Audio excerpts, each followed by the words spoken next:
Hello, and thank you so much for taking the time out to listen. Today, I titled this message, When a Man Messes Up a Relationship with a Christian Woman. When a man messes up a relationship with a Christian woman. There's plenty of audio and video out there where men are talking about, well, this is what happens when you break up with a woman. This is what happens when a woman feels this way and that way about you during a relationship or after it ends. There are men speaking for women. And I will tell you that unless you have been a woman, which we know you haven't, you can't speak for all of us. You may be able to speak for some of the worldly women that you've been around, but you can't speak for all women.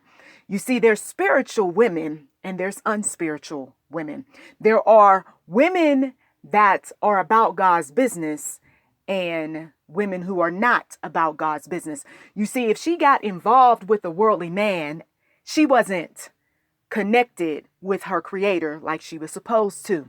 If she got involved with a man who was about feeding his flesh, doing for himself, the type of individual that some of us out there in the street will call the pimp player or hustler, and you fit that category, that woman was not walking righteously.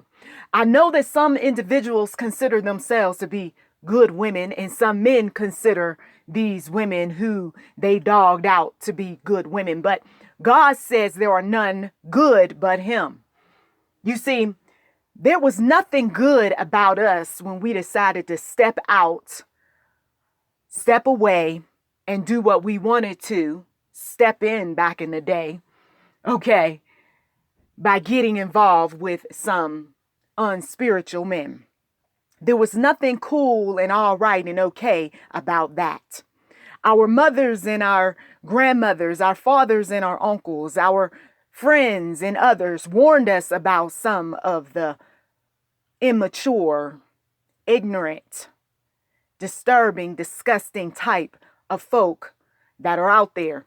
And we decided to look at what we saw first, then what we heard, and then we went down a rabbit hole with some of these men that our elders told us to stay away from.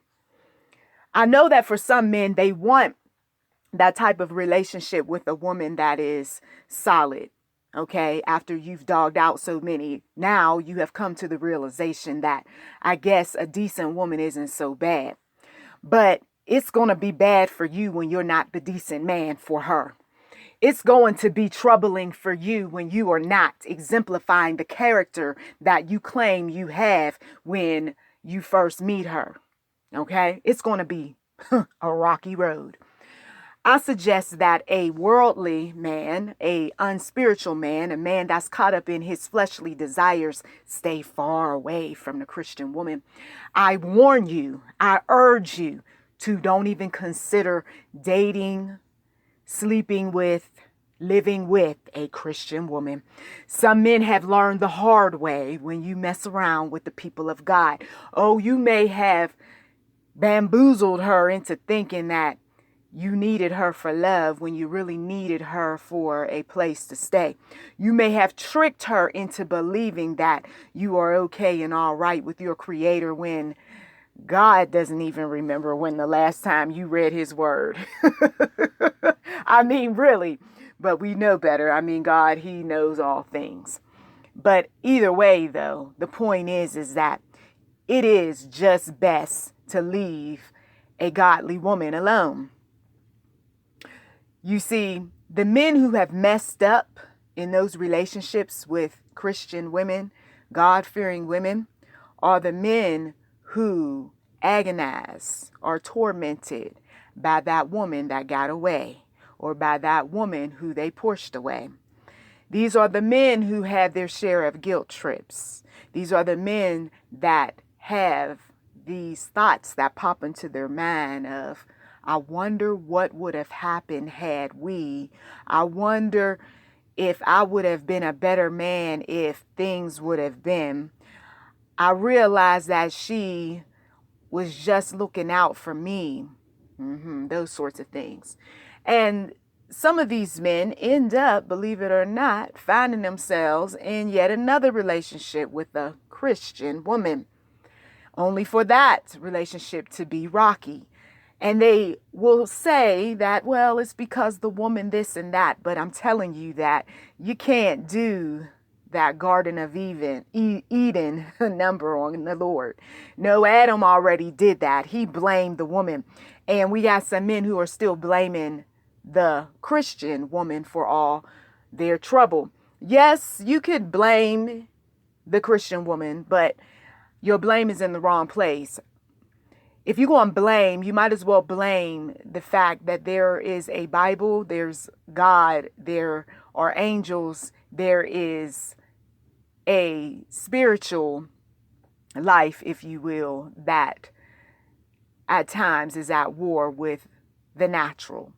A man who lives in the natural, in the worldly, in the fleshly, what appeases him, does not understand the spiritual. And when he doesn't understand the spiritual, he's definitely not going to understand a spiritual woman. The problem in some of these relationships is that there are spirits operating.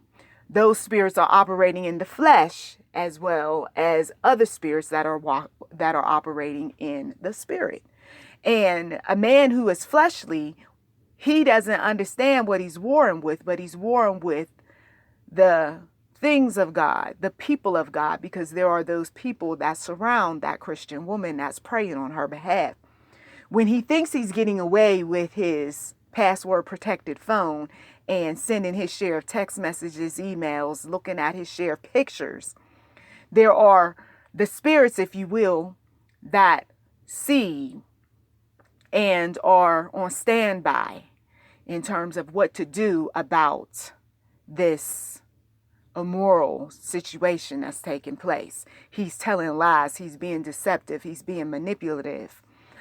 If the Christian woman is walking uprightly like she's supposed to, this is an easy win. He's gone. But if she is not walking like she's supposed to, then she's holding on to damaged goods. A man who is looking outside the relationship for anything and everything is a man who is damaged. Whether his mother caused her share of issues or he got involved with so many women intimately, it doesn't matter. The point is that he's damaged and he is once again feeling some kind of way about the relationship, and so off his mind goes somewhere else. The Christian woman may have even told him that, listen, early on in the relationship, I believe in the Lord. And he said, yes, I believe in God too. And she may have said, well, I believe in going to church every now and again, or every Sunday or Saturday, or whatever her denomination might be. And he may have went along with that in the beginning. And the Christian woman may have listed her morals, okay, the things that she believes in. And of course, many of those things are derived out of scripture. And the man said, oh, that's all right. I mean, we're all works in progress, and I believe in the same things that you believe in. Okay. And everything seems okay and all right initially until what happens? What happens? There is a difference of opinion. There are those challenges that show up in the relationship. He finds out that her denomination isn't necessarily the type of denomination that he subscribes to or even likes. He finds out that she tends to go to churches that he doesn't particularly care for. Matter of fact, he kind of told a fib early on. He hadn't been to church in a long time and had been turned off by many of those Christian people the last time he went. You see, Mav grew up in an atmosphere where there was a lot of hypocrisy going on, but he's not going to reveal all that because there is something to be gained from the Christian woman. There is a light, if you will. It is not a Luciferian light, of course, but it is a Holy Spirit light. She is indwelled with something that makes him feel good. It isn't so much the woman, it is the God behind the woman. So when he shows up and shows out in her life, bringing his share of roses and gifts to lure her in, and then eventually convinces her to sleep with him. So now she is falling away from the Lord because she knows she's not supposed to do that sort of thing.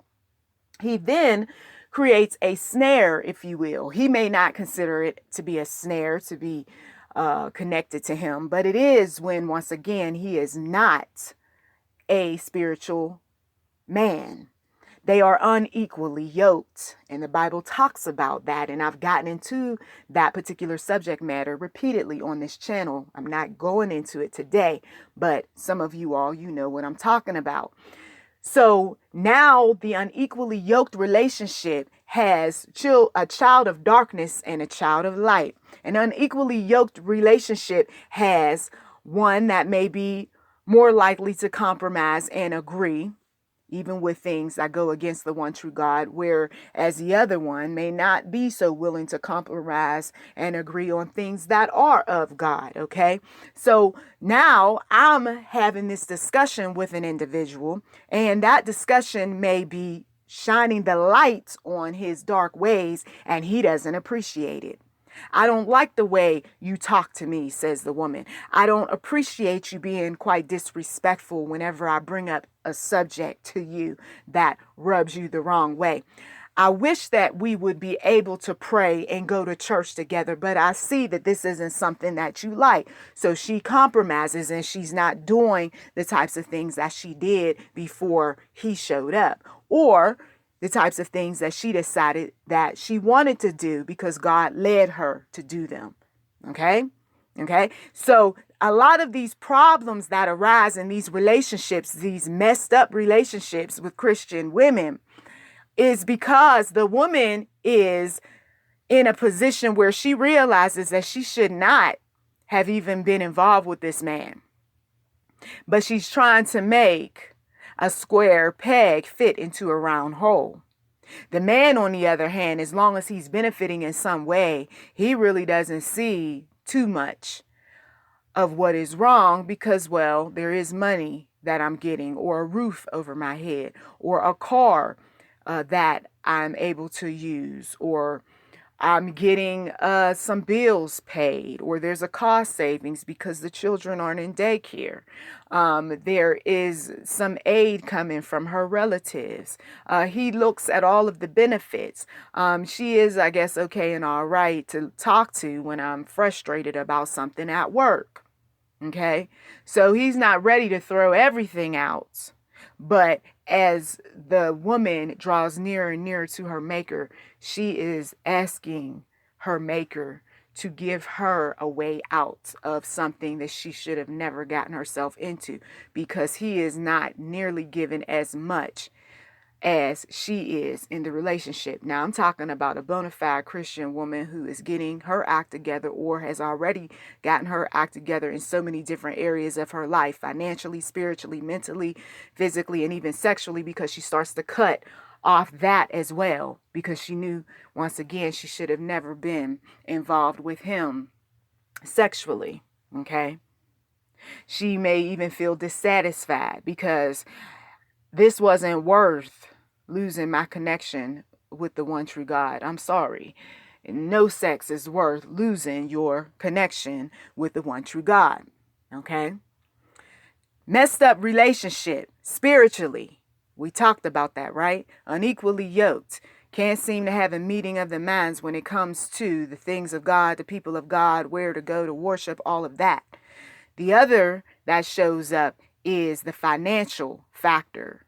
Over and over again, there's some type of dispute concerning money, because you see, partial proceeds used to go to kingdom business. But when the man showed up, partial proceeds is no longer going to kingdom business, but going toward his pocket.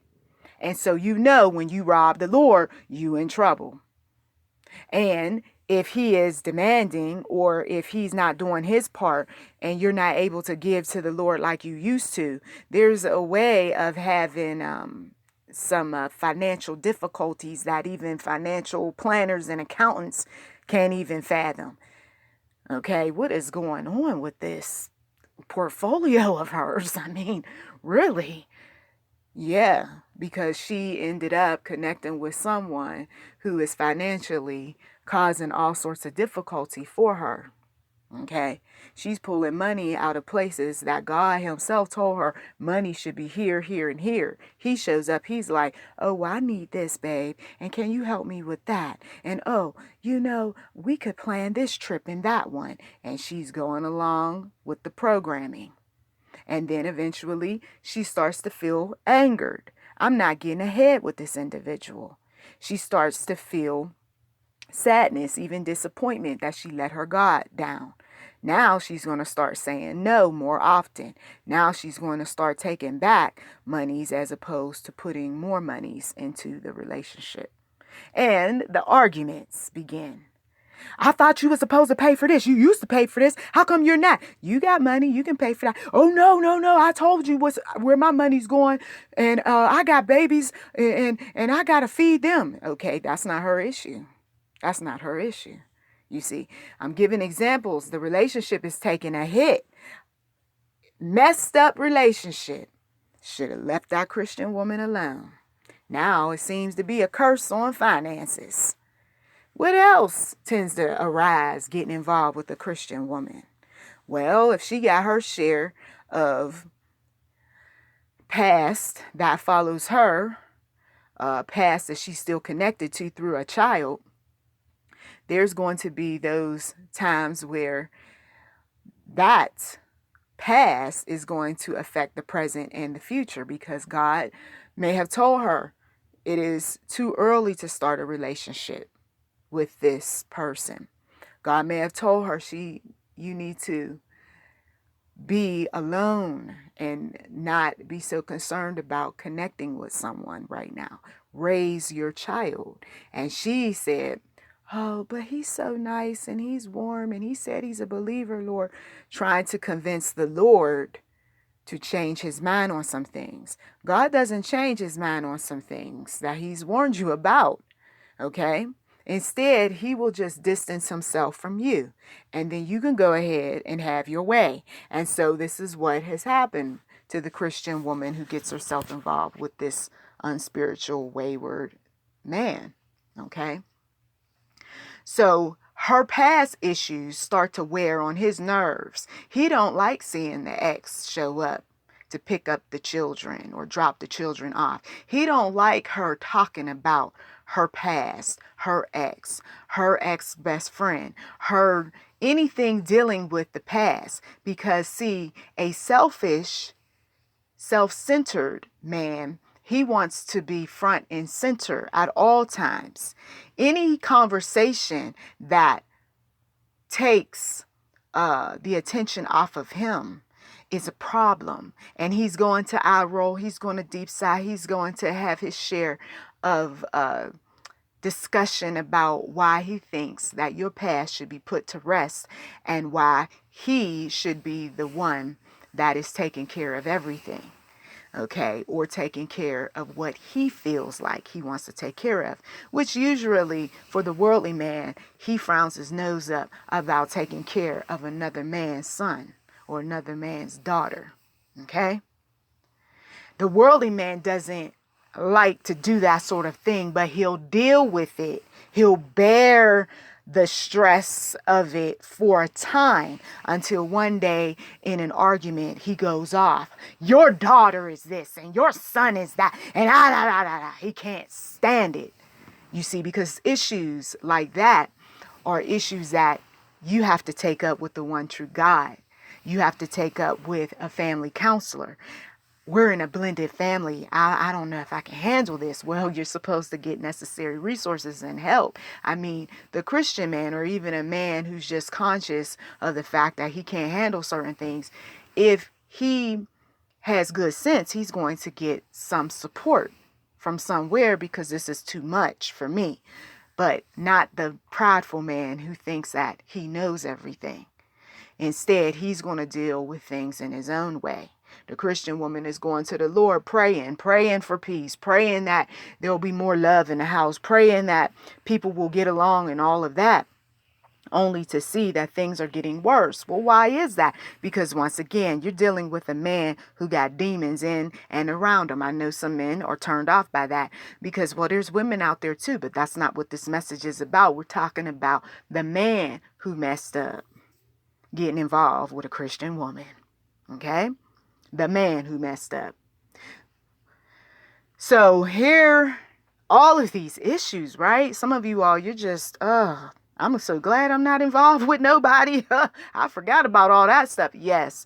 You see, God, he is keeping you all, those that are single or those that are divorced, he's keeping you out of all of this because he knows that you can only take but so much. You just got over some things dealing with your family. You just got over some issues dealing with your finances. You just got some healing over your sexual identity even. I mean, whatever the case may be. And now somebody wants to come along who's worldly, may look good, but worldly, unspiritual, not into the Bible, into faith like that, will fight up against you about your personal faith?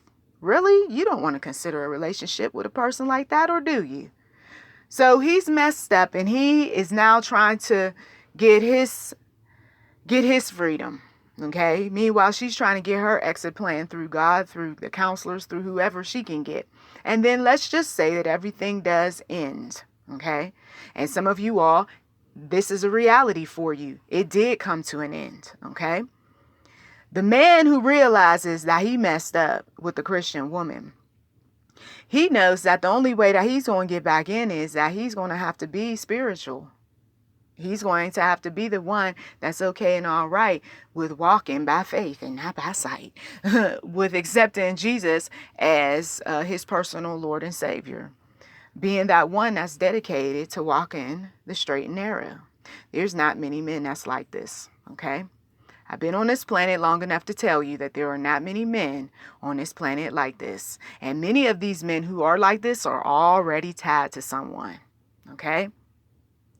Or they are still tied but on their way out of the relationship. And then when they're on their way out of the relationship, those that have went through so much with those women, they really don't want to be bothered, okay? And they have a way of telling women in so many different ways.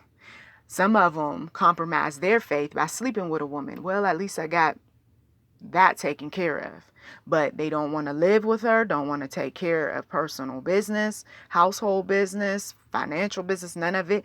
Don't want to be involved with her children, don't want to meet the mother, the father, and all of that. And you can't say that those men are doing what is right and they call themselves Christians.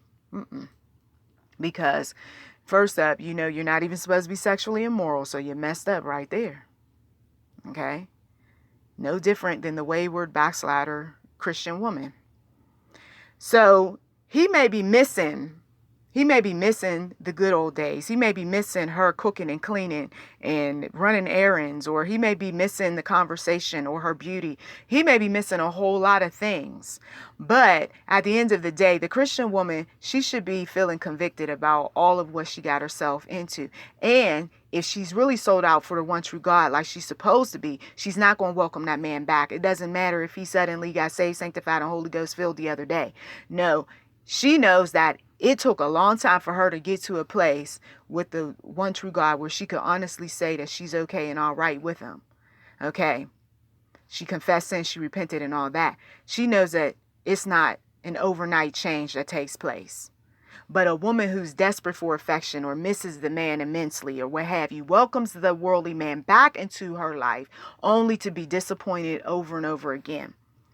This worldly man realizes that, once again, I can't deal with her and her Christianity and her God and her prayers and whatever else. And so once again, it's turned off. This sort of merry-go-round, roller coaster type of relationship, breakup to makeup, is exhausting. Okay? It is exhausting. Sometimes it happens as much as 7 times. That one breaks up to make up, to break up, to make up, to break up, to make up, and break up to make up. It just gets crazy. People on the outside looking in are warning the woman that man is not worth losing your faith to. The people looking on the outside or looking on the inside from the outside in that man's life is saying, man, leave that Christian woman alone. You know you not no Christian. Stop pretending, okay? You know you not into the Lord like that. Stop it. Just go ahead on and find yourself somebody like you. You see, there are those issues that arise too, that when the woman is in the right place with the one true God, that there are these blocks that take place where a man is trying to get through. He's trying to maybe even apologize. He's trying to maybe win her affections back and all of that. And it seems like things are getting worse for him. I don't know what else to tell you, but once again, leave that woman alone.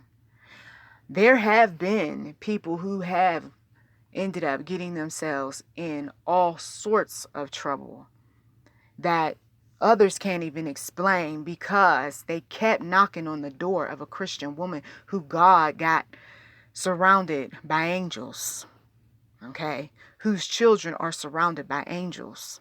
No amount of apologies, no amount of money, no amount of being nice is going to be able to win that woman back once God has said enough is enough. No amount of praying is going to do too much of anything from that worldly man who has not made up in his mind to serve the Lord. It's just going to be more rocks upon rocks, more drama upon drama. So while he's out there wishing to be back with that so-called good woman, God is reminding that woman of things that she may have forgot about in the scriptures. And I'm going to give you examples before I close out this message. If she is going through emotional turmoil because she trusted that man, she loved that man, and that man's trying to capitalize off of her grieving, he's trying to win her back by reminding her of the times that he did do good and all of that. That is adversity that's rising up. Or has already risen up, and she's trying to deal with all of that. God reminds her, Proverbs 29:25, the fear of man brings a snare. She may be fearing that he's going to meet somebody else. Maybe while she was in the relationship, she was concerned about that. And it may have happened. He may have went on and had sex with that person, you see. There may have been some emotional and physical abuse in that relationship. And so she's got this fear that she's dealing with. But the Lord reminds her the fear of man brings a snare. But whoever trusts in the Lord shall be safe. And so those angels that are all around her and around those children, it is those beings are brought about because she trusts in the Lord with her safety. I'm not going to be emotionally and or physically abused any longer. Cheating on someone is emotionally abusive. I just had to say that for somebody. So, yes, she's calling on her angels to protect her and to keep her. If God is finished with, let's say, her life, and she passes away, that's because God is finished, okay? But if he is still keeping her through the storm, he's not finished with her yet. And no amount of things that a man can do or say is going to keep her out of the hands of God. That's encouragement for somebody. Psalm 60:12, through God we will do valiantly, for it is he who shall tread down our enemies. Maybe the Christian woman has backslid and she turned on that man, and now she's bitter, she's upset, and she's stalking that man, and she's causing problems for that man, right? If that man trusts in the Lord and he's turned his life around after having gone through all of what he went through with that Christian woman, it's interesting how the tables can turn and she becomes the enemy. But I thought she was a believer. I thought she was all right with the Lord.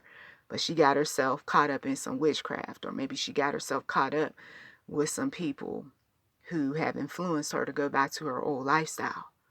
So what used to be trouble and a problem for that man, now trouble is following that woman. And that's why some of these wayward women, I'm sorry, but you're not winning because, simply put, you decided to go back to your old ways. And that's for someone. 1 Peter 4:12 and 13. Beloved, do not think it strange concerning the fiery trial, which is to try you. God, sometimes he allows us to go ahead and make certain decisions because those decisions are going to be our fiery trials. Oh, but I thought I was getting a good man. I thought I was getting a good woman. I thought that this was going to be a great relationship or what have you. The Lord said, I kept warning you, and then I allowed these things to happen, and now they have become fiery trials for you. Beloved, do not think it strange concerning the fiery trial which is to try you, as though some strange thing happened to you, but rejoice to the extent that you partake of Christ's sufferings, that when his glory is revealed, you may also be glad with exceeding joy. So that is it. I thank you so much for taking time out of your busy schedule to listen. You've been listening to YouTube NM Enterprise 7. May God richly bless you as well as those that you love. Keep on striving to be what God has called you to be, and don't be that wayward man or wayward woman, getting yourself involved in an unequally yoked relationship. Blessings to you.